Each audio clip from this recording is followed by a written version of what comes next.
लंबे इंतजार के बाद कांग्रेस ने उत्तराखंड विधानसभा चुनाव के लिए अपने 53 प्रत्याशियों की लिस्ट जारी कर दी है और दिल्ली में देर रात करीब 11:40 पर पार्टी महासचिव मुकुल वासनिक की ओर से प्रत्याशियों के नामों की घोषणा की गई। जारी की गई लिस्ट में पार्टी के सभी 9 सिटिंग विधायकों को तरजीह दी गई है। खटीमा सीट पर मुख्यमंत्री पुष्कर सिंह धामी के खिलाफ पार्टी ने भुवन चंद्र कापड़ी को मैदान में उतारा है। पहली लिस्ट में 3 महिलाओं को उम्मीदवार बनाया गया है। जारी की गई लिस्ट में पार्टी प्रदेश अध्यक्ष गणेश पोदियाल को श्रीनगर, नेता प्रतिपक्ष प्रीतम सिंह को उनकी परंपरागत सीट चक्राता, पूर्व विधानसभा अध्यक्ष गोविंद सिंह कुंजवाल को जागेश्वर, पूर्व कैबिनेट के मंत्री यशपाल आर्य को बाजपुर तो उनके बेटे संजीव आर्य को नैनीताल से प्रत्याशी बनाया गया है। इसके अलावा पार्टी के दिग्गज नेता रही स्वर्गीय इंदिरा हृदयेश के बेटे सुमित हृदयेश को हल्द्वानी से प्रत्याशी बनाया गया है। तो देखिए, उत्तराखंड कांग्रेस की पहली लिस्ट जारी हो चुकी है। कांग्रेस ने 53 प्रत्याशियों को सूची में जगह दी है और पार्टी के सभी 9 सिटिंग विधायकों को जगह दी गई है। खटीमा से देखिए सीएम धामी के खिलाफ भुवन चंद्र कापड़ी को टिकट दिया गया है और सूची में महिलाओं को 40% हिस्सेदारी से दूरी। पहली सूची में 3 महिलाओं को उम्मीदवार बनाया गया है। 40% के हिसाब से मिलना था 21 महिलाओं को टिकट, लेकिन ऐसा हुआ नहीं। मसूरी से गोदावरी थापली को टिकट मिला है। भगवानपुर से ममता राकेश को टिकट दिया गया है। रुद्रपुर से मीना शर्मा को टिकट दिया गया है। ये इस वक्त की बड़ी खबर आपको बता रहे हैं। पूरी लिस्ट जारी हो चुकी है और किस किस को शामिल किया गया है, किसे उम्मीदवार कहां से बनाया गया है, ये हम आपको बता रहे हैं। तो खास बातें क्या हैं इस लिस्ट की, ये भी आपको जानना चाहिए। तो देखिए, हरक सिंह और हरीश रावत की सीट पर सस्पेंस काफी ज्यादा बरकरार है। उत्तराखंड कांग्रेस की पहली लिस्ट जारी हो चुकी है और 53 प्रत्याशियों को सूची में जगह दी गई है। पार्टी के सभी 9 सिटिंग विधायकों को जगह मिली है। खटीमा से सीएम धामी के खिलाफ भुवन चंद्र कापड़ी को टिकट मिला है और सूची में महिलाओं की 40% हिस्सेदारी से दूरी नजर आ रही है, क्योंकि पहली सूची में 3 ही महिलाओं को उम्मीदवार बनाया गया है। 40% के हिसाब से, क्योंकि 21 महिलाओं को टिकट मिलना था। मसूरी से गोदावरी थापली को टिकट दिया गया है। भगवानपुर से ममता राकेश को टिकट दिया गया है। रुद्रपुर से मीना शर्मा को टिकट दिया गया है।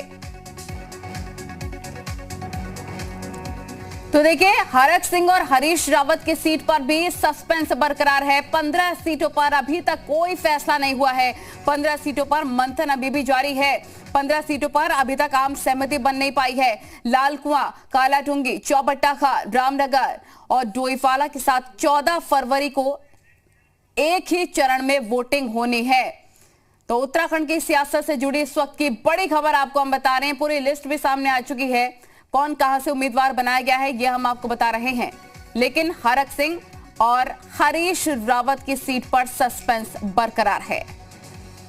रामानुज हमारी रिपोर्टर तमाम जानकारी के साथ हमारे साथ जुड़ गए, होने का रुक लेते हैं। रामानुज, लिस्ट जारी हो चुकी है। पहली बात तो ये, हरक सिंह और हरीश रावत की सीट पर अभी भी सस्पेंस है। दूसरी जानकारी ये मिल रही है कि 40% हिस्सेदारी मिलनी थी, लेकिन ऐसा हुआ नहीं। 3 ही महिलाओं को टिकट दिया गया है। बिल्कुल, ये दोनों ही बातें बड़ी महत्वपूर्ण है। कांग्रेस पार्टी लगातार जिस तरह से पहले विचार मंथन किया, इसके बाद अपनी सूची को जारी किया है, उसमें 17 सीटें ऐसी हैं जिस पर अभी तक कांग्रेस पार्टी ये डिसाइड नहीं कर पाई है कि आखिर उसके कौन प्रत्याशी होंगे।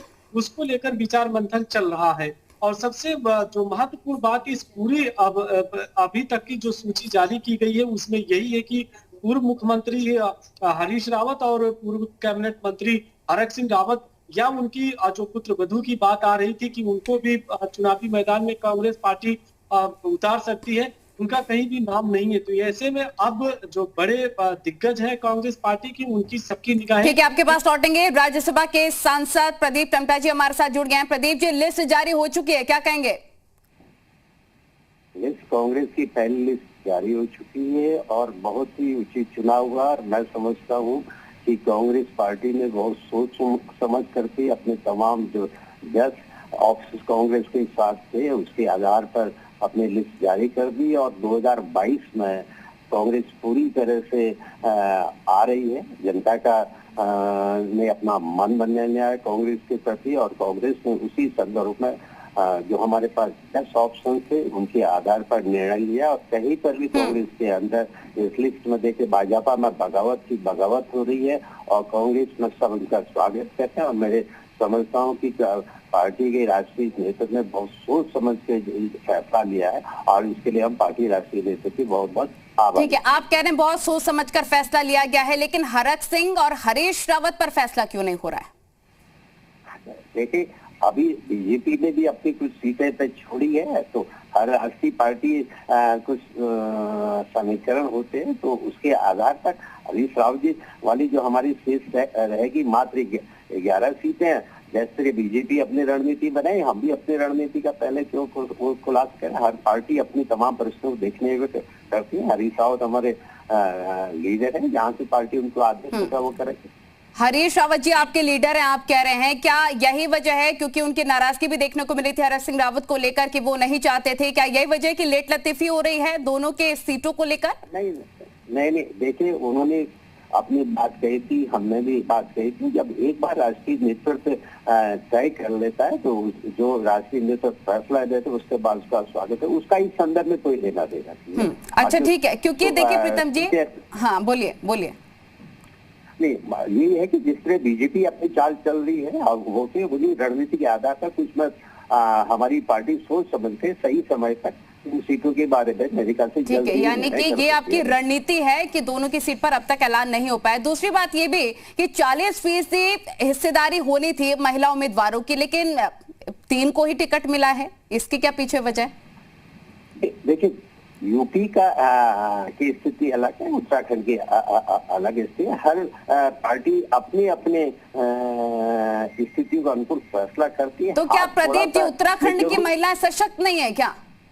नहीं, पूरी तरह सशक्त है, और मैंने पहली पार्टी से कहा भी था, ये मेरा अपना पर्सनली मैंने जब स्क्रीनिंग की गई थी, उत्तराखंड राज्य की लड़ाई में महिलाओं का बड़ा योगदान है, और इसलिए पार्टी को उस पर उचित निर्णय लेना चाहिए। मेरे ख्याल से अभी नई सीटें आ रही हैं, जो क्या कहते हैं पार्टी को उचित प्रतिशत मिलेगा। ठीक है प्रदीप जी, बहुत शुक्रिया जुड़ने के लिए, बातचीत करने के लिए। हमारे रिपोर्टर रामानुज लगातार बने हुए हैं। रामानुज, अभी यानी कि जो बाकी की सीटें होंगी, बाकी की लिस्ट आएगी, उनमें हो सकता है कि सस्पेंस पूरी तरह से खुल जाए, बड़े फैसले उसमें लिए जाएंगे, महिलाओं को लेकर हो, चाहे हरक सिंह रावत को लेकर, चाहे पूर्व सीएम हरीश रावत को लेकर।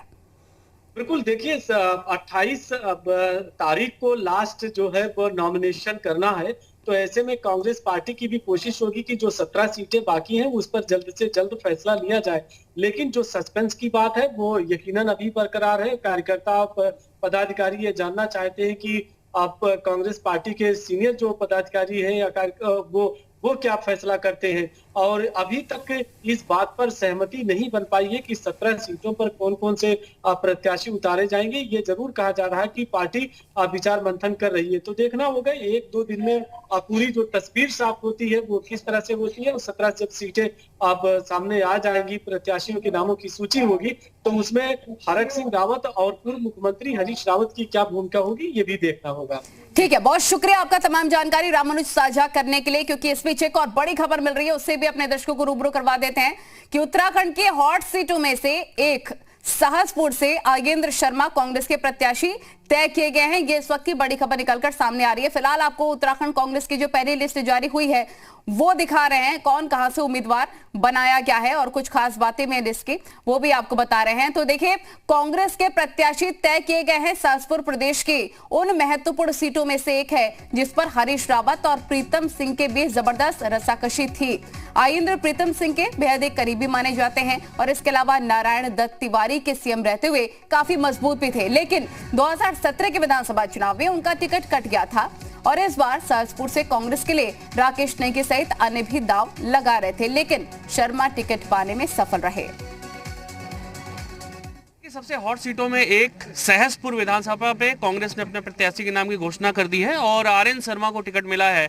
आर्यन जी, पिछली बार रह गए थे, इस बार पार्टी ने भरोसा जताया है। देखिए, पार्टी के भरोसे को मैं कायम रखूंगा, और जिस उम्मीद से शीर्ष नेतृत्व का मेरे ऊपर आशीर्वाद मिला है और यहाँ के सीनियर लीडर्स का, मैं अपने पूरे परिश्रम के साथ इस सीट को भारी बहुमत से, जो आप देख रहे हैं, उम्मीद है कि बहुत बड़ी मार्जिन से ये जीत होने जा रही है। मुद्दे क्या क्या रहेंगे? यहाँ पर हमारे जो कोई रोजगार के साधन नहीं है, बेरोजगार बच्चे हैं, उनके लिए स्थानीय उद्योगों में भी कोई ऐसी व्यवस्था नहीं है कि उनके लिए कोई ठेकेदारी की प्रथा पे ज़्यादा रखे जाते हैं। तो मेरी पहली प्राथमिकता होगी कि अपने बेरोजगार बच्चों को रोजगार दिला सकें, कोशिश करें। अच्छा, मुकाबला जो आपका है इस बार वहाँ पे भाजपा ने अपने सिटिंग एमएलए को दिया है, उनके सामने कहाँ तक लड़ाई आपको दिख रही है? आप देखेंगे कि जनता जहाँ जा रहे हैं वहाँ पर जनता इस तरीके से बेकदर भीड़ लगी हुई है, तो ये जनता का प्यार प्रेम आपने कुछ किया नहीं है पिछले 15 साल में, तो लगता है कि उत्तराखंड की सबसे बड़ी जीत जो है सहसपुर में होगी। सबसे बड़ी जीत सहसपुर में। निश्चित तौर पे कांग्रेस ने इसीलिए टिकट भी दिया है क्योंकि बहुत टफ लड़ाई वहाँ रही है। इससे पहले आरएन शर्मा को पिछली बार टिकट नहीं मिला था, लेकिन इस बार पार्टी ने भरोसा जताया और देखना ये होगा किस तरह से शर्मा कांग्रेस को बढ़त दिला पाते हैं। कैमरामैन संदीप बडोला के साथ में मयंक राय, जी मीडिया, देहरादून।